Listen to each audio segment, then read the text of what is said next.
Bonjour à tous, c'est Anthony. Aujourd'hui, on va parler d'un sujet absolument fascinant qui explique pourquoi parfois tu as l'impression de revivre les mêmes situations que tes parents ou tes grands-parents. Je parle du transgénérationnel. Est-ce que ça t'est déjà arrivé de te dire, mais pourquoi je reproduis exactement ce que ma mère faisait alors que je me suggérais de ne jamais faire ça? Ou encore, pourquoi je cherchais toujours le même type de partenaire qui me fait souffrir? Ce ne sont pas des coïncidences, ce sont des schémas transgénérationnels. Et dans cette vidéo, je vais te montrer comment les identifier pour enfin te libérer. Alors installe-toi confortablement et sur le sujet, si il t'intéresse, n'hésite pas à liker et à t'abonner pour ne rien rater des prochaines vidéos. Alors, première chose, c'est quoi exactement le transgénérationnel? Le transgénérationnel, c'est l'idée que certaines mémoires, certaines traumatismes, certaines croyances se transmettent de génération en génération, de manière inconsciente. Imagine, ta grand-mère a vécu une guerre et n'a jamais réussi à en parler.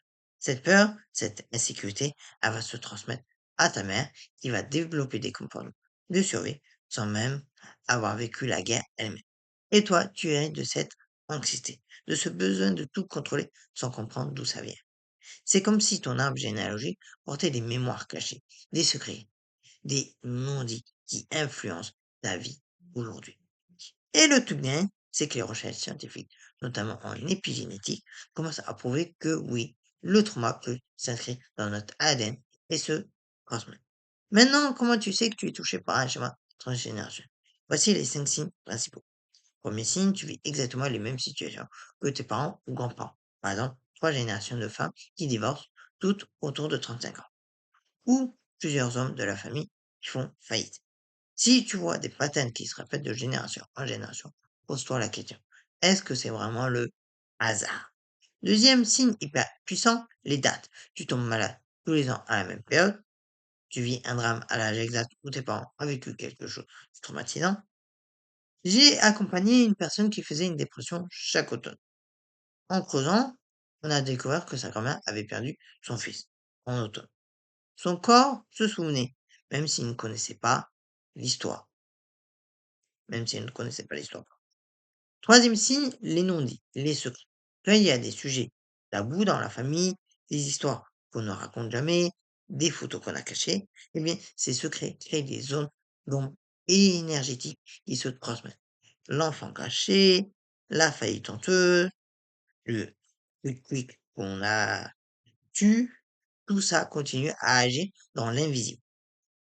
Anne Ancelin Schwarzenberg, bon, j'ai mal prononcé, mais vous me connaissez avant, la pionnière du transgénérationnel disait: «Ce qui ne s'exprime pas s'imprime» et c'est exactement ça. Quatrième signe, tu as des blocages que tu n'arrives pas à expliquer rationnellement. Par exemple, une peur panique de l'eau alors que tu n'as jamais failli te noyer. Ou une impossibilité à gagner de l'argent, même quand tout devrait fonctionner. Ces blocages peuvent être des loyautés familiales invisibles. Tu reproduis inconsciemment pour rester fidèle à ton clan. Cinquième et dernier signe, le syndrome d'anniversaire. C'est quand tu vis un événement majeur exactement au même âge qu'un ancêtre. Ta mère est devenue mère à 23 ans, toi aussi. Ton père a quitté le pays à 28 ans, toi aussi. Ces synchronicités ne sont pas anodines. Ok, maintenant que tu connais les signes, comment tu fais concrètement pour identifier tes schémas à toi? Première étape, dessine ton arbre généalogique sur au moins 3 générations. Note les dates de naissance et de décès, les événements importants, mariage, divorce, maladie, accident, réussite, échec, etc. L'idéal, c'est de questionner les anciens de la famille. Pose des questions sur les histoires, les drames, les joies. Tout est précieux. Ensuite, cherche les patterns. Est-ce qu'il y a des événements qui reviennent? Des mémoires ou des métiers similaires? Des maladies récurrentes? Des âges critiques? Si tu remarques que toutes les femmes de ta ligne ont des soucis de thyroïde, c'est un pattern énergétique à explorer.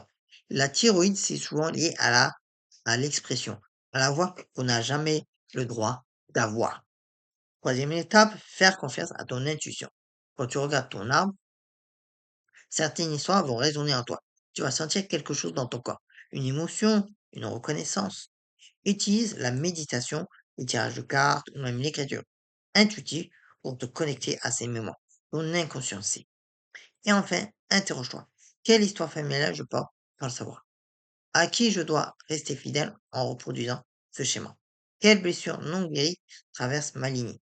Qu'est-ce que je perpétue par loyauté invisible?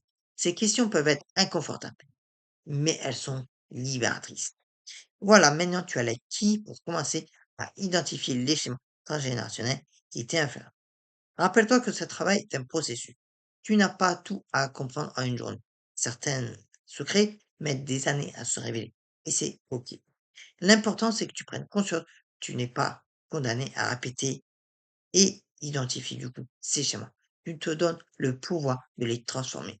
Tu deviens celui ou celle qui brise les chaînes pour les générations futures. Et ça, c'est un sacré acte d'amour et immense. Pas seulement pour toi, mais aussi pour tous ceux qui viendront après toi. Si cette vidéo t'a parlé, dis-moi en commentaire, est-ce que tu as déjà identifié un schéma transgénérationnel dans ta famille? Je lis tous les messages et j'adore échanger avec vous. Et bien évidemment, n'oubliez pas de vous abonner ou t'abonner et d'activer la cloche pour ne rater aucune vidéo sur l'énergétique, le transgénérationnel et le développement personnel.